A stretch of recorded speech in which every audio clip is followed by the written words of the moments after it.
to head into my 4th season of using these Elan Ripstick Tour 88 as my main lightweight touring ski, so I figured now was a good time to give a long-term review on these skis. So I was lucky enough to be part of the prototype testing team for these skis back before they were launched, well, 3 years ago now. So this is the factory edition, of which there's only a limited number ever produced, which are given out to testers, of which I was one of.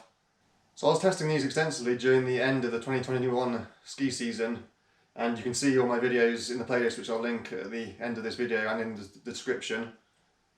So this is the prototype factory edition version of the ski, but fundamentally nothing changed between the prototype being released to us testers and the main ski being released the following winter season. So everything I said during those initial tests and reviews stands for the full release of the ski as well.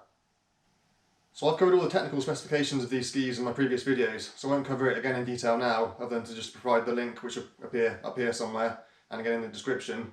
But I will say that this is designed to be a lightweight, out-and-out touring ski, but still have the fun and freedom and playfulness, basically, of a freeride ski, and that's exactly what it does. So at the time of my initial review videos, I didn't know exactly what size and shape of skis they would be releasing when they released the full line of these skis. But I can now confirm that these were released as 5 different models. The 88, which I have here, is a men's and a woman's. 94, again, has a men's and a woman's. And then the 104, the Glen Plake Signature Edition, which is, I guess, technically a unisex ski.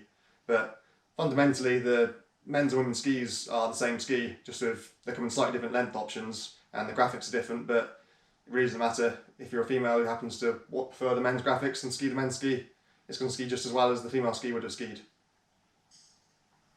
So, as I previously said, this is the limited edition, factory edition version of the ski, but in terms of the graphics, there was very little difference between this and the main release ski that came out the following season.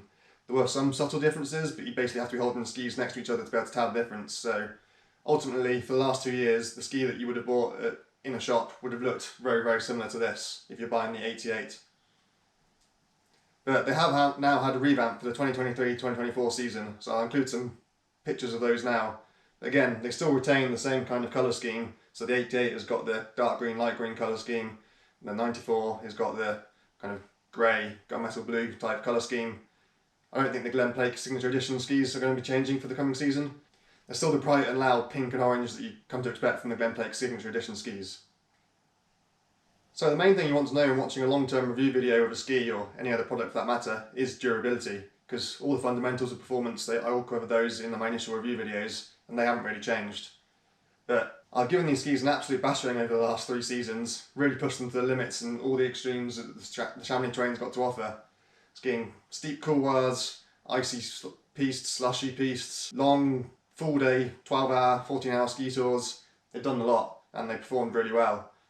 But in terms of durability, naturally, as you can expect, the top sheet has taken a bit of pounding, especially at the back end. I mean, there are marks from my pole, for example, where I'm getting in and out of the bindings. There are lots of scratches at the back, again from my poles and also from other people's skis or in your lift line, for example. But the front of the ski looks almost brand new, which is pretty impressive. Whatever they've made the top sheet out of is obviously really durable. So unless you are actually stepping on it with other skis, it's going to survive pretty well, just being handled in and out of the bag, in and out of the car, etc. As for the bases, naturally when you're skiing off-piste and you're ski touring, you're going to be hitting a lot of rocks, a lot of hidden objects, etc. And I've hit my fair share of those too. But I don't know what it is about the base material that they've used, but it seems to be remarkably durable. It's much more durable than standard black P-Tex you get on an average piste ski. Because I've hit some pretty nasty sharks where I'd normally expect to get a course shot on my other skis. And yeah, these have got a couple of big scratches on them, but you can probably see not a single course shot and nothing terminal at all. And in terms of the minor scratches you expect to get just when you're skiing over little pebbles and so on in and amongst the snow, it's barely noticeable. So yeah, apart from the 2 or 3 quite big scratches from the sharks that I've hit, these bases are almost as good as new after 3 seasons of pretty hard abuse, which is pretty amazing to say. And as for the edges, you expect with a super light touring ski they're going to have much less beefy edges than an out-and-out piste ski would have, which they do. But even saying that, these edges have survived remarkably well with the abuse that they've taken.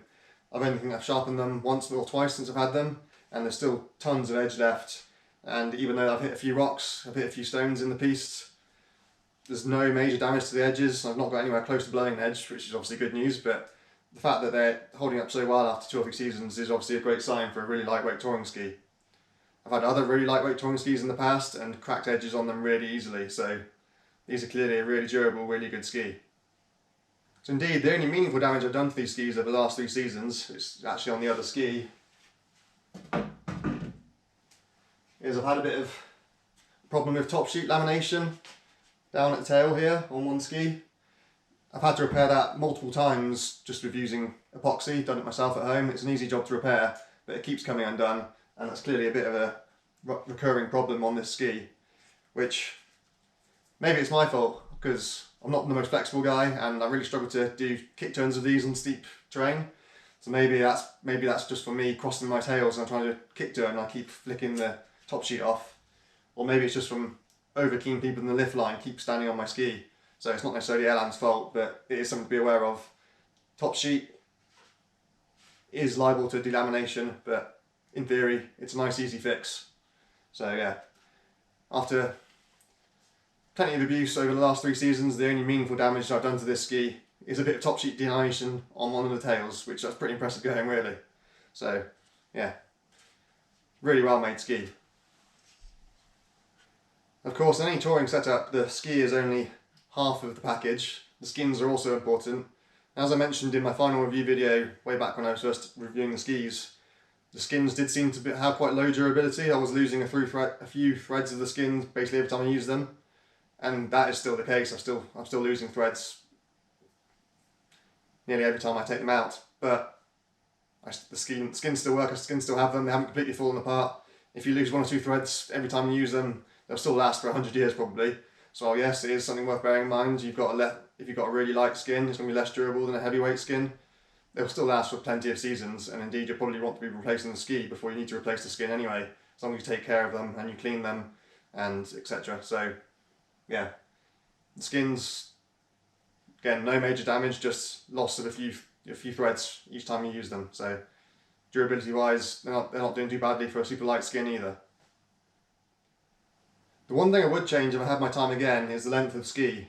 So this is the 184 length, which is the longest the 88 ski comes in, and I'm about 182 centimeters high, so it's a taller ski than me, which for powder skiing is fine, it's brilliant. Indeed, I could ski a bigger ski than this, but for ski touring, especially if you're doing steep kick turns, I'm not the most flexible guy. Indeed, I've possibly got slightly shorter legs than you'd expect for my height. I really struggle to be able to kick turn these skis without crossing my tails, which can be a bit of a problem, and as I mentioned, potentially causing damage to the ski. So if I had my time again for this ski in particular with the 88 width, this is my high alpine super lightweight touring ski, I would have got this in a shorter length, so I think is the 177 or 178 length. And again, if money was an option, I'd then also have the Glen Plate 104 edition in its longest length as my more side country, slack country powder touring ski. So yeah, one criticism, which isn't really a criticism of the ski, it's just my choice of length. These skis are slightly too long for me for high altitude, ski mountaineering, technical touring ski. But in powder, considering they are pretty narrow underfoot, they ski really well, so that kind of makes up for it. So that's it for my long-term review of these skis. After 3 years, they're still going strong, and I'm still absolutely love them. I'm looking forward to skiing them again this winter and tick off a few more of the classic Chamonix ski tours and steep couloirs that I haven't yet done on these skis, and might get another 3, 4, 5, 10 years use out of them. So I'd highly recommend this ski if you are looking for a lightweight all-day touring ski, which is equally at home in the powder and in the freeride terrain as it is on the Hope Route or the Trois Cols, for example. So the ski absolutely does what it was set out to do, and I hope if you're skiing them you enjoy yours too. But for now, see you on the slopes.